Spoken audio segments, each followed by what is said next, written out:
We live in a society that tells us the best way to handle grief is to compartmentalize it, distract from it, minimize it, and get over it as quickly as possible.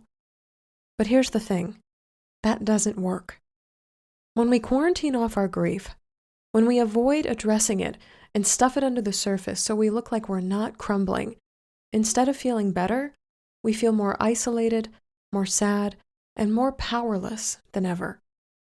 After the death of my mom in 2013, I can't tell you how many times I tilted my head towards the ceiling with my eyes closed in exhaustion and said, "There's got to be a better way to do this." In over 4 years of working with and supporting grieving people, and interviewing and studying people who have survived devastating loss, I've learned that there are lots of ways to grieve better, and none of them include moving on or being strong or staying busy or even getting over it. If you're sick of quarantining off your pain, if you're frustrated by others' demands that you be over it by now, if you feel an intense pressure to get grief right, or if you simply find yourself thinking there has got to be a better way to do this, you're in the right place. I can't promise you that this podcast will fix, heal, or cure your grief. In order for me to cure your grief, there'd have to be something wrong with you, and there isn't. Grief is normal.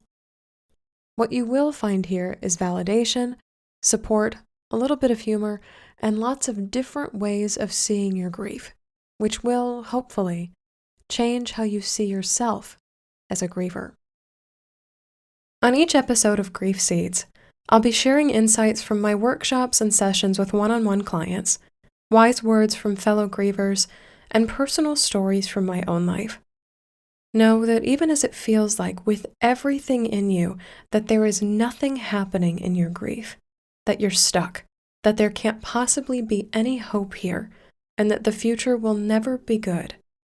Just by listening to this podcast, you are doing the work of planting the seeds for your growth in life after loss. And as we study what it means to grieve, we grow into people who can not only carry the pain of what we lost, but place ourselves with mercy and grace in the collective garden of everyone who has ever grieved. You are not alone. I am so sorry you have a reason or reasons to listen to this show. I see you. And I know through the limited lenses of my own griefs, the very raw and vulnerable state of your heart. Please know that your grief, however it looks, sounds, tastes, or feels, is welcome here. Because even through grief, we are growing.